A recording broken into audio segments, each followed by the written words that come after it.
लोट देवी देवता हरियर गोबर मैया लिपाए। एक बार बोलिए जगत जननी माता की। एक बार और बात बताता हूँ, शंकर भगवान के फोटो को कौन कौन देखा है, हाथ खड़ा करके बताएं। शंकर भगवान को देखिएगा तो जटा रहता है और जटा से मां गंगा बहती रहती है। उसी को कहा गया है गंगा तेरा पानी अमृत झरझर बहता जाए।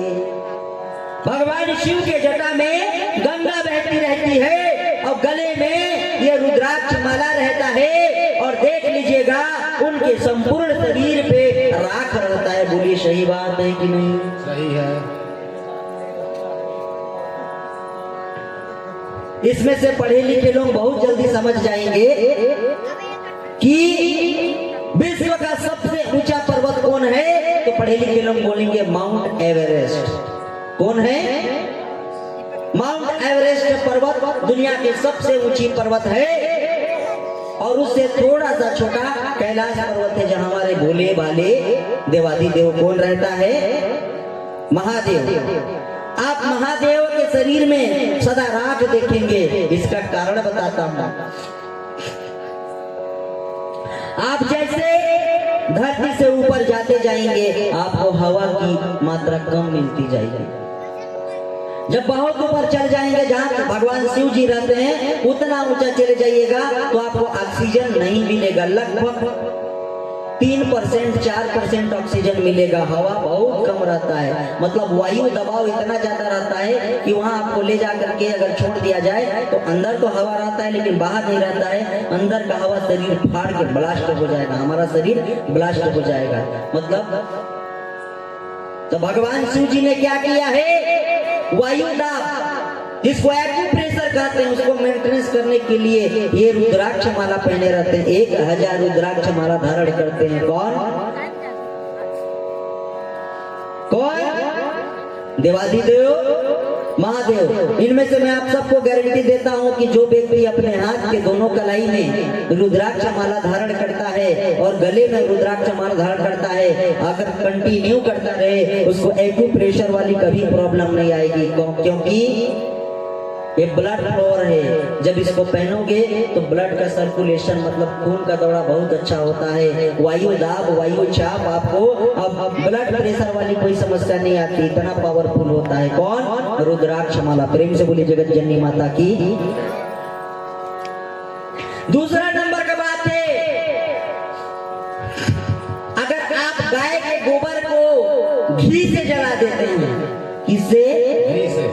अगर गाय के गोबर में घी डाल करके आप जला देते हैं तो उसका जो राख बनता है उस राख में 95% तक ऑक्सीजन रहता है। उसी ऑक्सीजन की कमी को पूरा कर देता है। यही इसी चीज को शिव लगाए रहते हैं। अगर गाय के गोबर में कुछ मत करिए, गाय के गोबर में घी को डाल करके जला दीजिए और जलाने के बाद में एक काम करिए, आपको रामबाण बता देता हूँ, दुनिया का कोई वायरस आपको तकलीफ नहीं देगा। करना क्या है? नीम की पत्ती ले आइए और सुखा लीजिए। क्या?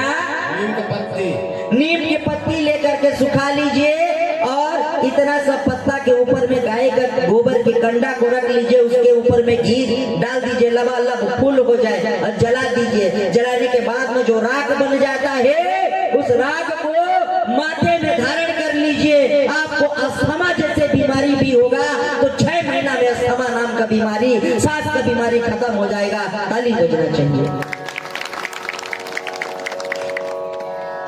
और जो अगर माता गर्भवती है पेट से, अगर वो धारण एक बार कर ले तो उसका जो बच्चा होगा ना